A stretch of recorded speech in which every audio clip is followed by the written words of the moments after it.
सोनल के दिए खाने के प्रस्ताव को चंदा हमेशा क्यों मना कर देती थी, इसका कारण सोनल ने खोज लिया था।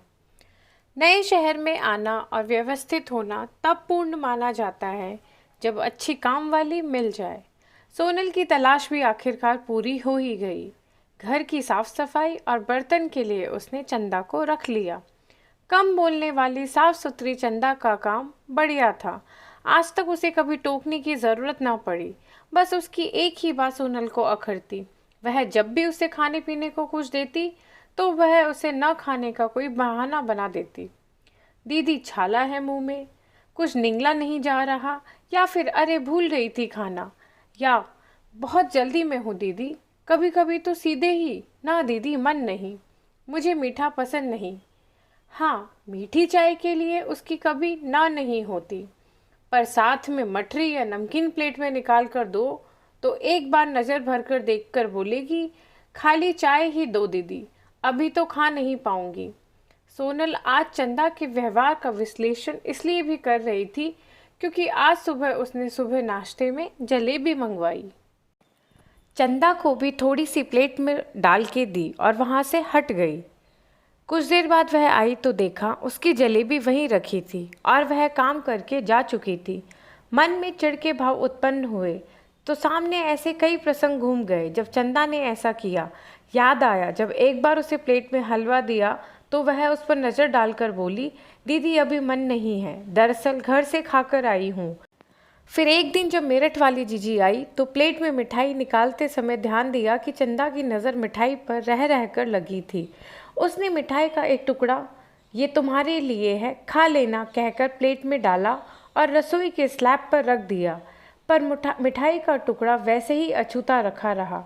सोनल को वह दिन भी याद आया जब एक दिन वह खीर बनाकर हटी ही थी कि चंदा आ गई। खीर का बर्तन खाली करते हुए उसके लिए थोड़ी सी खीर कटोरी में डालकर जोर जोर से उसने कहा, खा लेना चंदा, हमेशा की तरह छोड़ न देना। तब वह सकपकाकर अपनी नज़रें झुकाते हुए बोली, दीदी आज बहुत जल्दी है, टाइम नहीं है खाने का। कहती हुई वह फुर्ती से काम करने लगी। दीदी जाऊं? चलते समय उसने सोनल से पूछा तो वह चिढ़कर बोली, हाँ इसमें पूछना क्या है, काम हो गया तो जा। यह सुनकर वह सिर झुकाए निकल गई। उसके लिए कटोरी में निकाली खीर को उपेक्षित पड़ा देख मन खिन्न हो गया था। खुद पर कोफ्त हुई कि क्यों उसे खाने को कुछ देती है। मन ने तुरंत चुगली की कि क्यों वह उसे खाने को देती है। मन में गहरे बैठा था कि जब भी कुछ अच्छा बने तो थोड़ा सा इन्हें भी दे दो तो शरीर में लगता है। इसी के चलते चाहे न चाहे वह देने वाली आदत से बाज न आ पाती। पर आज तो पानी सर से ऊपर चला गया था। गर्मा गर्म जलेबी छोड़ गई। उसने सोच लिया कि अब वह कभी भी उसे खाने को कुछ ना देगी, न पूछेगी। महीना डेढ़ महीना बीत गया, चाहे मेहमान आए या कोई तीज त्योहार पड़े, वह भूलकर भी चंदा को खाने को कुछ नहीं देती। एक दिन सोनल लड्डू बनाने के लिए बेसन भून रही थी। उस समय चंदा अपनी 4 साल की बेटी को लेकर आई। दीदी आज इसकी छुट्टी थी तो साथ लाना पड़ा। सोनल के कुछ पूछने के पहले ही उसने सफाई दी और अपनी बेटी को बालकनी में बिठाकर काम कर लग गई। बेसन की सौंधी खुशबू पूरे घर में फैलने लगी तो चंदा की नन्ही बिटिया चंदा से बोली, कितनी अच्छी खुशबू है ना। झाड़ू लगाती चंदा ने अपनी बिटिया को झट से घुड़का। यह दृश्य किचन से सोनल को साफ दिखा।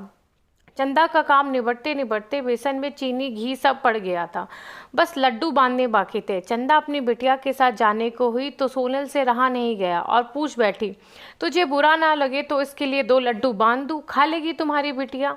यह सुनकर चंदा के चेहरे पे चमक आ गई। क्यों लगेगा बुरा दीदी, बांध लीजिए, सकुचाते हुए उसने कहा और आराम से बैठ गई। आशा के विपरीत मिले जवाब पर सोनल हैरान रह गई।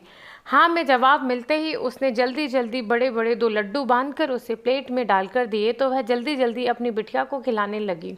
मुझे मीठा पसंद नहीं दीदी कहने वाली चंदा बीच बीच में खुद भी लड्डुओं का स्वाद चख लेती। उस दिन के बाद से सोनल ने कभी नहीं कहा, चंदा ये खा लो। वह हमेशा पैकेट में डालकर उसे पकड़ाते हुए कहती, ये लो चंदा, जब फुर्सत हो खा लेना। और आश्चर्य था कि वह भी थैली लपक लेती और कृतज्ञता भरे भाव से उसका अंतस भिगो देती। हेलो फ्रेंड्स, आपको ये कहानी कैसी लगी? अगर पसंद आई तो इसे लाइक करें, शेयर करें और सब्सक्राइब करें मेरे चैनल को।